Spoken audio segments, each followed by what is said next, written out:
माली साल 2024-25 में दोबारा टैक्स वसूली का हदफ हासिल न हो सका। एफबीआर ज़राए ने टैक्स वसूली का हदफ हासिल न होने की तस्दीक कर दी। 2025-26 में टैक्स में कम अज़ कम 10% सालाना इजाफे की IMF डिमांड पूरी करना मुश्किल हो गया है। आपको बताएं कि माली साल 2024-25 में दोबारा टैक्स वसूली का हदफ हासिल ना हो सका। एफबीआर ज़राए ने टैक्स वसूली का हदफ हासिल ना होने की तस्दीक कर दी।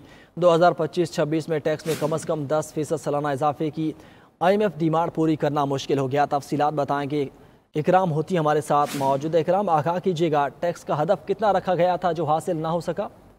जी, दर हकीकत जो टैक्स का हदफ था वो ज्यादा इम्पोर्टेंट नहीं, ज्यादा इम्पोर्टेंट ये है कि 170 अरब रुपए का टैक्स जो है वो क्यों नहीं हासिल हो सका।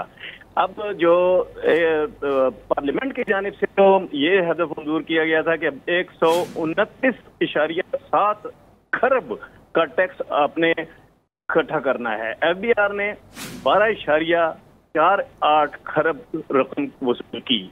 इसकी वजह से एक शॉर्टफॉल सामने आया है जो कि बहुत बड़ा है। माली साल 2025-26 के लिए मुकर्रर 141.3 खरब रुपए का टैक्स हदफ पूरा करना भी बड़ा चैलेंज बन गया।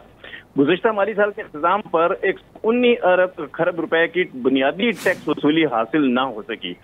आइंदा माली साल एफबीआर के लिए सख्त तरीन होगा।